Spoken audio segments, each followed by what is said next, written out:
Sundari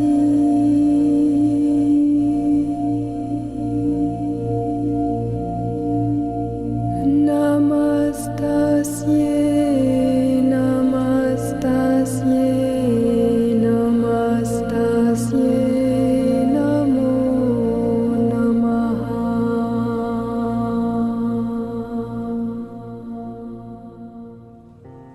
Isang umaga noong Disyembre, may isang barkong nahihirapang dumaan sa palikolikong ilog Pasig. Ito ang Vapor Tabo na papunta sa lawigan ng Laguna. Naan niyo ang pagpapatakbo! Oo, Kapitan!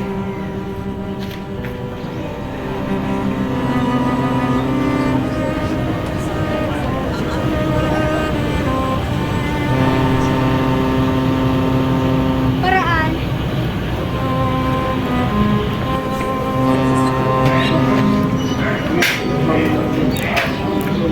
Buenos dias, senyor! Bakit gumagawi sa dakong iyon ang iyong hangal at munit? Sapagkat mababaw po sa bahaging iyon ginang. Abay, pakibilisan ninyo! Gawin niyong buong tuloy! Marahan po ang pagtakbo dahil tayo'y daraan sa palayang iyan. Nakikilala mo ba ang pantas ng mga gambinong Benzaib? Sa lalawigan ng Puente del Caprico, may ginawang tulay ang isa naming kapatid. Hindi iyon natapos dahil nakialam ang isang pantas ng agham. Nanawagan sila sa pamamagitan ng kanilang teorya at pinintusan ang tulay na ito na hindi matatag at may kahinaan. Ngunit ang tulay ay nanatiling matatag sa pagdaan ng panahon sa kabila ng mga unos kagaya ng baha at lindol. Iyan ang ibig kong sabihin, Padre Salve. Manginutit ako lang araw pinagmatalunan. Mawari pa kasi walang matinong lawa dito sa Pilipinas. Ang lunas ay napakadali, pero iwan ko ba kung bakit walang sinuman ang nakaisip nito. Magbukas ng bagong ilog na gawa sa kanal at sarhan ang ilog, Pasig. Umanhin din ang sumunod. Ngunit, saan tayo kukuha ng pundo para dyan? Napakalaking halaga ang ating magagamit kung yan ang ating gagawin. Kung ganon, ay gagamitin natin ng mga matatanda, mga kabataan at mga bata. Lahat ay pagawain natin at utusang magdala ng kanilang kasangkapan at pagkain. Ngunit Ginoong Simon, saan ka kukuha ng pera upay pambayad sa mga magagawa? Hindi na kailangan yan, sapagkat amang bilanggo lang ang gagawa. Ngunit kaguluhan lamang ang may ginunod mo. Naguluhan? Ibang kwento naman sa ilalim ng kubyerta. Rinig na rinig ang makina ng barko at ramdam na ramdam ang singaw ng mga tao. Sumabati na? Oh, Basilio! Oh, Kapitan! Kamusta nga pala ang binuulis ng Akademya ng Wikang Kastila? Maayos naman po, Kapitan. Nakahanda na po yung mga guro at mga paaralang gagamitin. Naku, mukhang hindi matutulya. Sapagkat alam naman natin tutol si Padring Sibalya, di ba?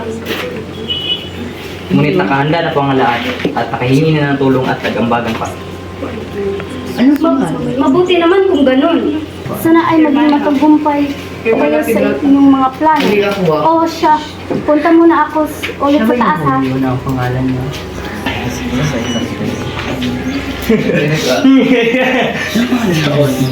Hindi nagtutuwaan kayo dyan. Pwede ba akong sumali?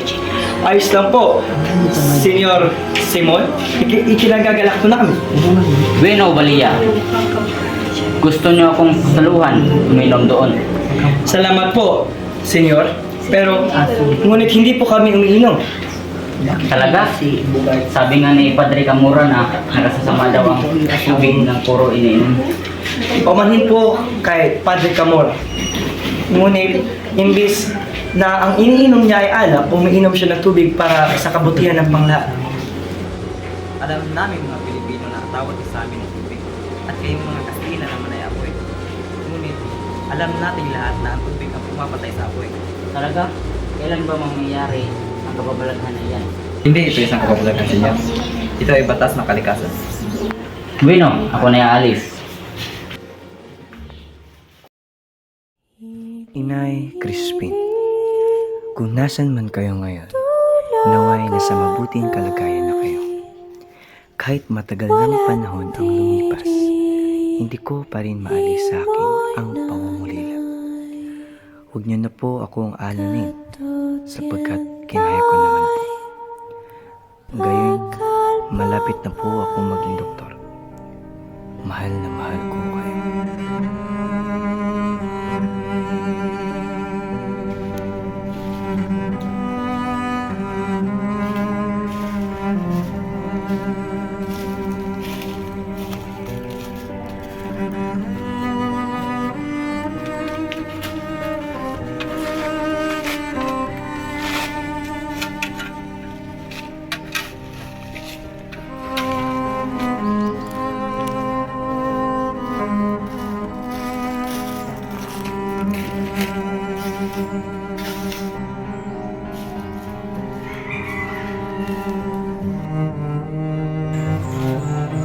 Sino ka?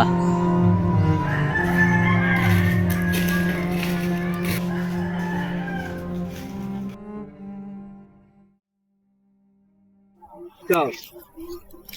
Ikaw ang taong tumulong sa akin 13 taon nang lumipas. Simula nung ako'y naulila sa aking ina at mga kapatid. Nagkamali kayo. Mali ata ang pinagbintangan mong tao. Hindi ba, Don Crisostomo Ibarra?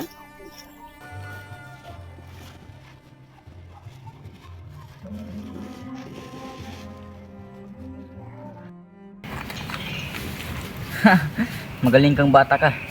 Halika, tulungan mo ko maghimagsik at samahan mo ko maghiganti para sa ating mga mahal natin sa buhay. Hindi ako papayag. Hindi ako papayag sapagkat hindi ito ang tama. Paalam mo na, Don Crisostomo Ibarra.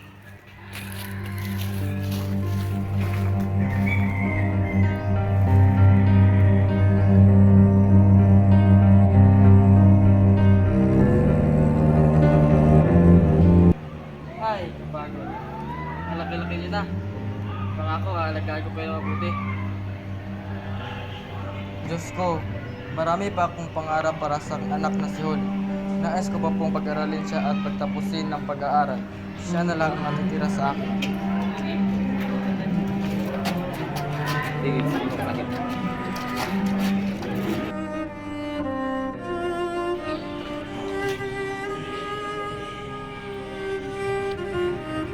Hoy, Pensya!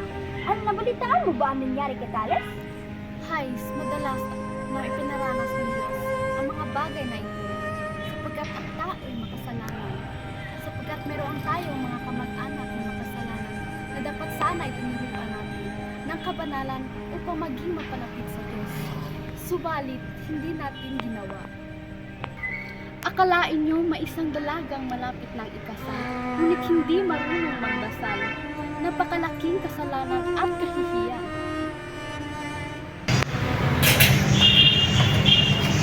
Senyor! Ano, nagustuhan mo ba yung pulseras?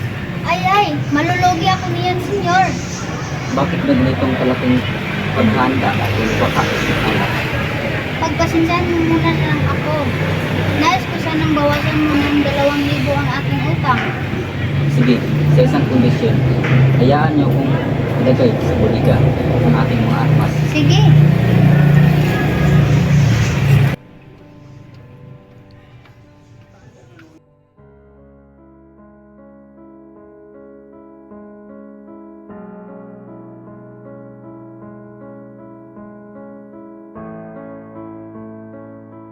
Bini-bini, huwag ka po sanang mabigla sa aking sasabihin.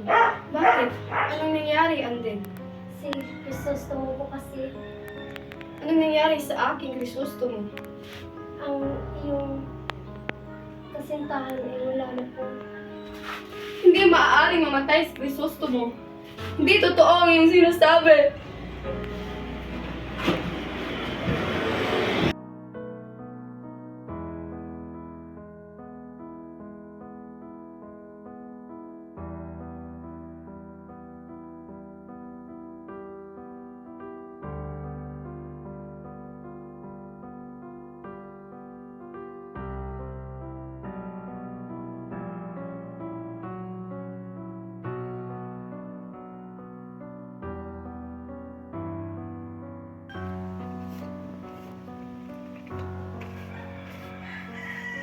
Ano po ang dalotin ngayon, senyor? Ito ang gagawin natin. Gagawin kitang pangulo sa isang pangkat upang lusubin ang kumbinto at babawiin ang aking mahal. Sino po ngayong pinapahiwati? Si Maria Clara ba? Oo, siya nga. Ngunit, huwag po sana kayo mabigla sa aking sasabihin. Anong kailangan kong malaman? Si Maria Clara ang iyong minamahal. Ano sabi mo? Niloloko mo ba ako? Buhay pa si Maria Clara. Buhay pa siya.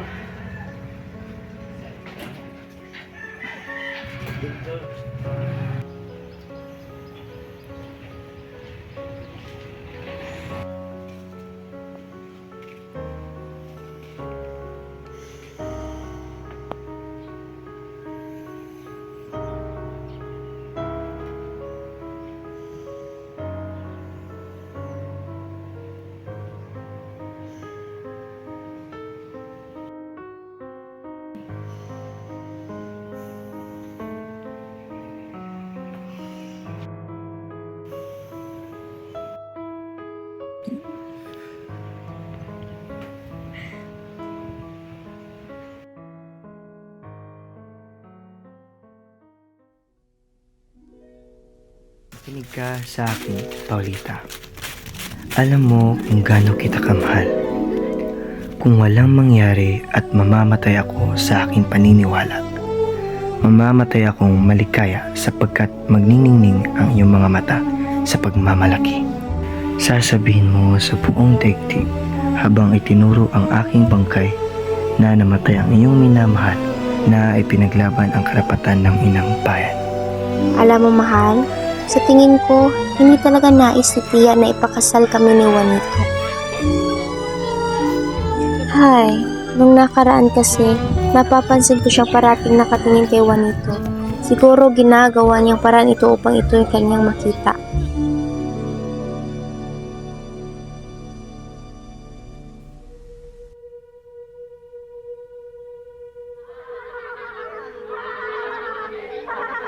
Nasaan ang karapatan natin mag-aral? Wala. Tinanggalan na tayo ng karapatan. Paglaban ang paaralan!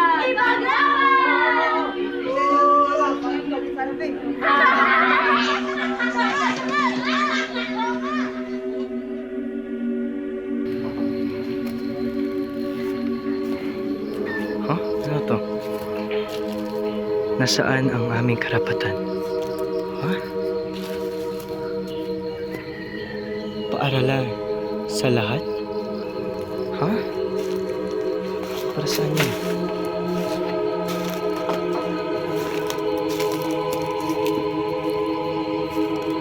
Walang karapatan ang mga praile. Mga praile, mga salot. Huh? Dinagip na ang iba. Baka ikaw rin ay dakpin. Ha? Bakit?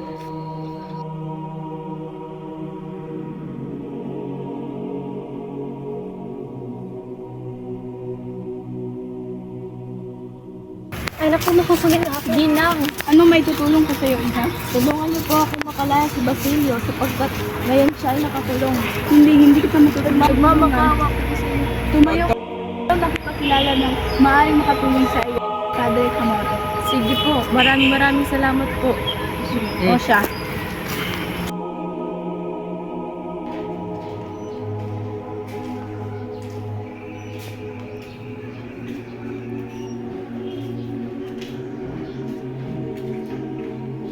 Magandang umaga, Padre. Oh, ba't ka na pa rito, Iha? Nais ko po humingi ng tulong. Ano bang tulong na maibigay ko sa'yo? Si Basilio, ang aking nobyo, ay nakadog. Ah, ganun ba? Siguro matutulungan kita sa isang kondisyon. Ano po ibig sabihin? Alam mo, sa totoo lang, Iha, isa kang magandang binibini, may pangarap sa buhay, at higit sa lahat, kaawa-awa ka! Ah.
Nabalitaan ni Basilio ang nangyari sa kasintahan at sa ama nito.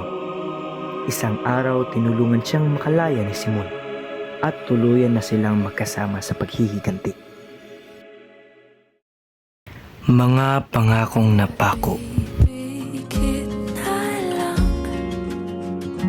At baka sakali lang tago-tagoan, maliwanag ang buwan. Masarap magmahal pag hindi iniwan. Pagbilang mong tatlo, nakatago na ako. Ibalik ako sa nakaraan. Pagdating sa dulo, ako'y nasaktan mo. Sinubukang paglaban, sigaw ng puso ko, ngunit ba't pipilitin ang di naman para Narito tayo ngayon upang saksihan ang pag-iisang dibdib ni Paulita Gomez at Juanito Pilaes. Maaari mo nang halikan ng iyong minamahal.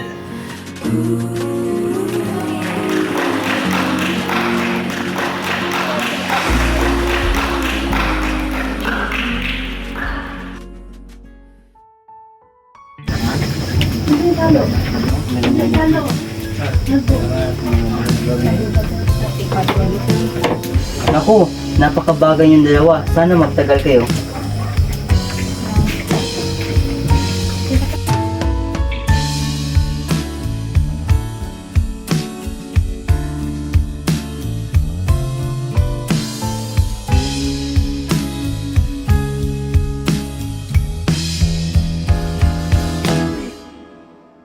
Tumatalo ng puso, sa tuwa ay patungong langit na ata. Ikaw ang kasama, sa titig pa lang tunaw na. Hawak sa kamay, wala na akong palagsa. Ay pag-ibig na ata.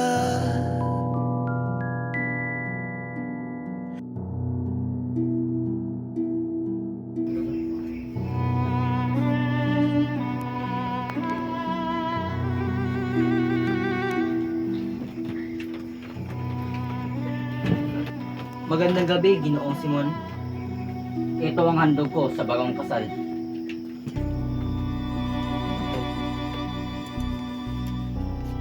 Ito na ang huli mong kapangyarihan. Nagbibiro ka ba, Ginoong Simon? Ito'y lagda ni Don. Gusto mo ibara? Oo. Ako ang taong inakala niyong matagal ng patay. At ako din ang pinagkaitan niyo ng ama at iniibig. Ako si Crisostomo Ibarra. Siya nga! At dito na magtatapos ang lahat! May bomba na pala!